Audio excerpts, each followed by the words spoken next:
So homeopathy has a very remarkable approach to health. It basically addresses triggers of your body's healing ability to heal itself. It's like it's stimulating your immune system. By doing so, what happens is, one, your immune system gets stimulated by the remedies. So it sort of wakes your immune system up if it's sleeping. And when that stimulation happens and the cure happens, your immune system then gets strengthened. So when the disease or the stage of illness does happen again, your immune system can deal with it better.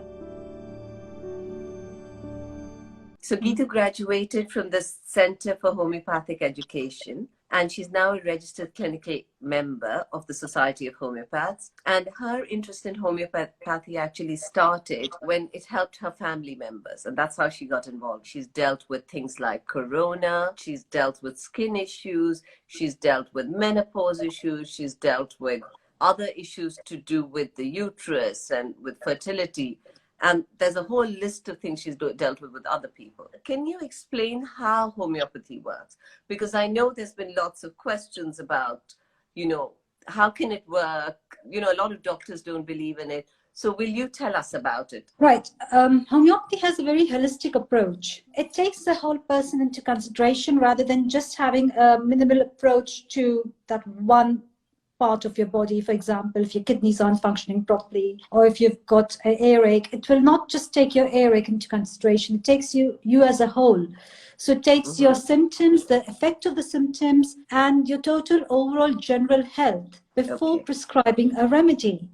The remedy is basically prescribed on the principles of similars, like cures like. For example, if you have coffee in very large doses, you can get symptoms of anxiety, insomnia, restlessness. Coffee prepared as a homeopathic remedy can then give you help relieve these symptoms of insomnia, anxiety, restlessness. Of course, it's a very complicated prescription. This is just a very basic view of it. Basically, what you're saying, Geetu, is it's the energy of the medicine that works with. Now, and what scientific research has there been to prove that homeopathy works? Well, there is a lot of scientific research out there.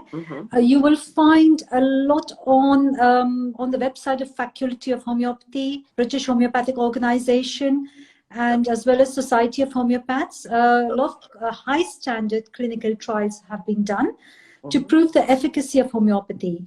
In fact, there is a very recent paper that's published as well, showing the subatomic working of homeopathic remedies. As we said, it's an energy-based medicine. So how the energy works at a subatomic level, there is a paper that's recently been published on that as well. Homeopathy has shown very good results for conditions such as allergies, upper respiratory tract infections. The clinical trials are of very high standard to prove the efficacy of homeopathy in these conditions. How can homeopathy help us with immunity, and what remedies do you recommend for that? So homeopathy has a very remarkable approach to health. It does not use chemicals to suppress or help with the action of the symptoms that you're presenting. It basically addresses triggers of your body's healing ability to heal itself. It's like it's stimulating your immune system.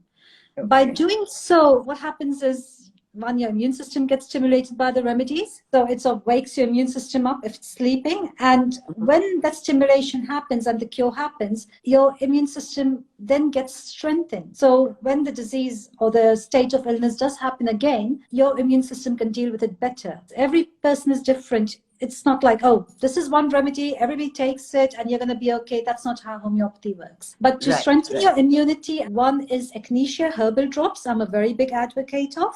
There they are. And the other thing is vitamin C, but the fat-soluble vitamin C, which really helps build your immune system. Now, when my kids were growing up, I had this Helios kit. And I would never travel without it. And it was very, very helpful. People with young children, or even people when they're traveling, would you recommend they carry that Helios kit with them? Yes, I highly recommend that. It's a good box to have in your first aid cabinet. And in fact, that's all I have. Is initially when I started studying homeopathy was the Helios kit. Now I have my whole cabinet of remedies, so that's different. Before I got into homeopathy, I used to travel with a box that big of medicines. And recently my box has gone that small. The Helios kit. Yes, it's the a little basic one, thing. yeah.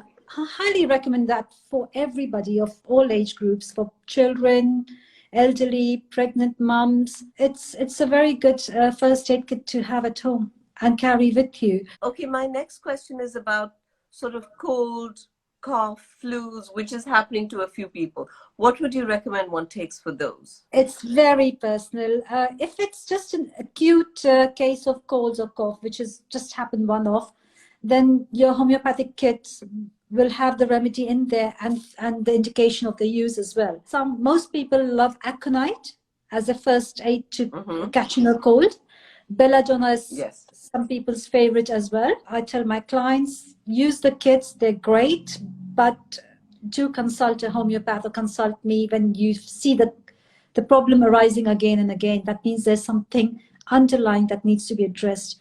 Why have you inherited the weakness of a cold and a cough? Even if it's seasonal, why? That needs to be addressed. Again, my favorite is echinacea and vitamin C to deal with it, to start with, not at a homeopathic level, with homeopathy, individualized, but some of the main indicated remedies are pulsatilla, belladonna, aconite.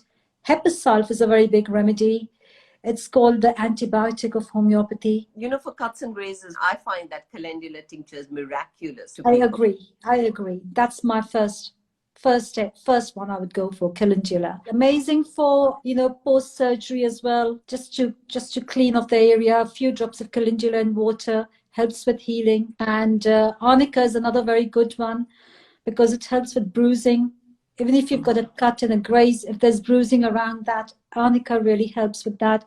It's a very good first aid remedy, arnica, for parents with young children, because they're always knocking their heads, falling down. It prevents blood clots. So we are concerned with young children knocking their heads. Even I think parents with older kids, because some of them play football and sports where they get hurt. So Absolutely. Yeah. Can you recommend something?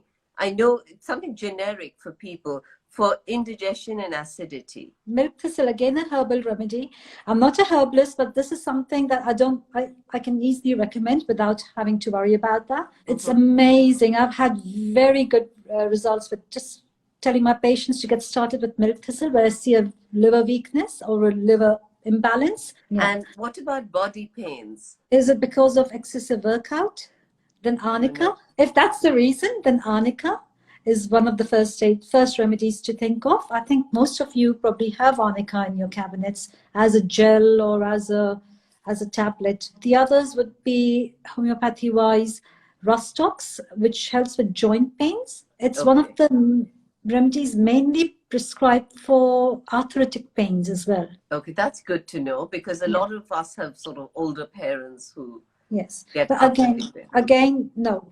I would say you have to consult a homeopath before you start taking any remedy. Geetu, what about constipation? Constipation, in my view, is more of a chronic issue. I would say, yes, have a fibrous diet, have a healthy lifestyle, but in terms of remedy, you need a proper homeopathic consultation. I was just going to ask you about Nux vomica as a one-off. If someone just... As a one-off, it works for you, it's great. What are your thoughts on menstrual issues and on menopause? Tell us what you think. How can we help people with that? Well, I've had amazing success treating young girls with their menstrual issues. They have had really bad period pains, very heavy bleeding, being prescribed medication by the GP, such as mefanic acid, and sometimes even been told to go on the contraceptive pill to manage I've heard that as well. Pains as well. Being under my treatment for 2 to 3 months, they've come off everything and they're very happy. It's no looking back. It's like, oh my God, you're free. Menstrual issues, menopause is not something women are born to suffer with.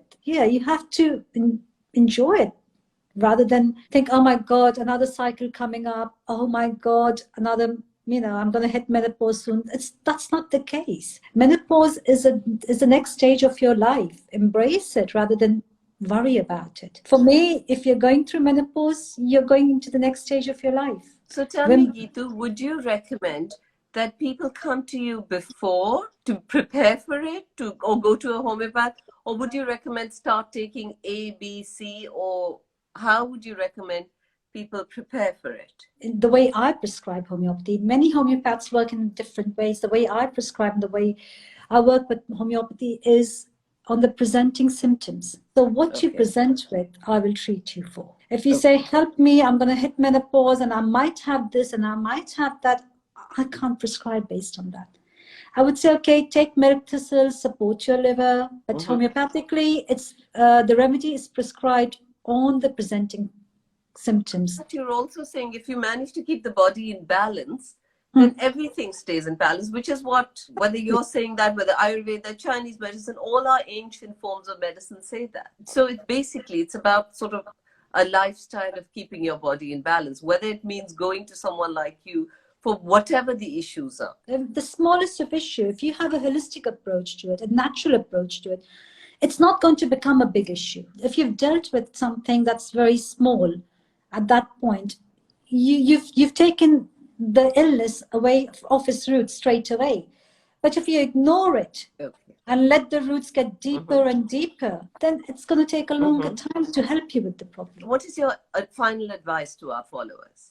Today I hear because they've probably experienced homeopathy in some way or know of somebody who has experienced homeopathy. They are here to listen to how they can take charge of their health and help themselves have a healthier lifestyle, have a healthier life and body. My advice is, for anything small, please try homeopathy. Make it your lifestyle. Once that becomes your lifestyle, you will not experience any debilitating problems like menopause. It's not meant to be. You're not supposed to experience that. So take charge of your health. Homeopathy works beautifully hand in hand with conventional medicine as well. They complement each other.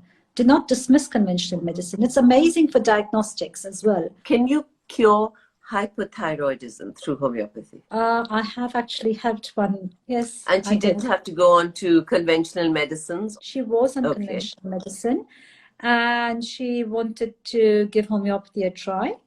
And I think she came off her conventional medicine within a few months. When you have homeopathic medicines, are you allowed to have coffee, wine, etc. while you're on treatment? The only thing I would say is avoid is coffee. You can have decaf coffee, but just avoid coffee. I know some people carry on having coffee and the remedies work still very well, but I would say avoid coffee. And the rest, wine, carry on. Okay. Some people say onions also. You know, sometimes they say don't have onions. Not in my experience. Oh, no. Fantastic. No, I would not advise that to my patients. Okay. Struggling to focus while working from home. Can you recommend a homeopathic or herbal remedy for that, please? So Passiflora, again, really helps with focus. It just calms your nerves down. Lovely. So once your nerves are calm, you do what you're supposed to do. Whether you have to work or whether you have to sleep. I absolutely love Passiflora. My children love Passiflora. My husband loves Passiflora. What is the root problem of hypothyroidism? Again, it probably happens at a stage of your life when you are going from one phase to the other, like menopause. The root problem is, again, addressed taking the whole person's case history into consideration. If you go onto my website, if anybody is interested, you'll see there's a questionnaire on there, how detailed the questionnaire is. So if you present me with a case of hypothyroidism, I would not say, oh, that's a remedy, take it, it's going to work for you. I would make you fill in that questionnaire and taking all that information I've gathered and then prescribing a remedy. The patient I had with hyperthyroidism, the reason why she went into that state was after grief, after she lost her father. We all have a family history of so many illnesses that we could be a whole bag of illnesses, but there are some triggers out there. And what triggers them off is what we address in homeopathy. Have you ever worked with diabetes before or helped someone with type 2 diabetes? Yes, I have. It is too complicated. It's not me. It's can homeopathy help? And yes, homeopathy can help. Homeopathy can help with lots of ailments. So yes, homeopathy can help with type 2 diabetes and I can help as well. But yes, homeopathy is it addresses you as a whole. It addresses the underlying reason for why one has type 2 diabetes, or why one has a chronic cough, or why one has a chronic, underactive thyroid or overactive thyroid. So that's what homeopathy addresses, not just underactive thyroid, why you have it. How do you consume homeopathy in liquid form? Well, you can have it in pill form, you can have it in liquid form. It's how your chemist will dispense the remedy to you, the homeopathic chemist, pharmacy. So if you want it in liquid form, they will give it to you in liquid form, a few drops on your tongue. And if you're having it in pill form, a few pills, 2 to 3 pills. Just let them dissolve in your mouth. Can you give echinacea drops to an 85-year-old with heart issues? Unless if there is something really major underlying, I believe it's fine. It's fine to give. Of course, don't overdo it with echinacea, 10 drops at a time. Just monitor. If you feel there are any side effects, then stop it. But in my personal experience, it's fine. And also, don't they say about echinacea that you give it when it's needed, not all the time, then it loses its effectiveness? That's what I've heard. Absolutely. I agree with that, Anshu. For example, now that we have totally got completely into the flu season, and all the parents with young children are concerned, all my patients, like, oh, my daughter's going to school, what do I do? I said, 5 days of echinacea, 2-day break, and do this over a period of 6 weeks, and you're fine. So don't take it all the time. When you know there's an illness around you, only then. Otherwise, of course, anything taken too much of it loses its effectiveness. Does one take homeopathic remedies on an empty stomach, and what's the protocol? You can take the remedies at any time. You just don't eat 10 minutes, 15 minutes before taking the remedy and 15 minutes after taking the remedy. You don't eat or drink anything, but they can be taken at any time. You take them first thing in the morning, at night. Just keep a time of taking the remedies, and it's no such thing as empty stomach. It's just that your mouth should not be full of any flavors, so that the energy of the remedy can be absorbed. As you know, homeopathy is an energetic medicine. Thank you again for being part of the conversation. Thank you, Anshu, very much. I'm glad I could help. Thank you for listening to this chat. If you enjoyed it, please subscribe to this page. Please subscribe to our podcast on Apple and Spotify, Wellness Curated, and follow us on Instagram, Wellness Curated, the number 1. Thank you.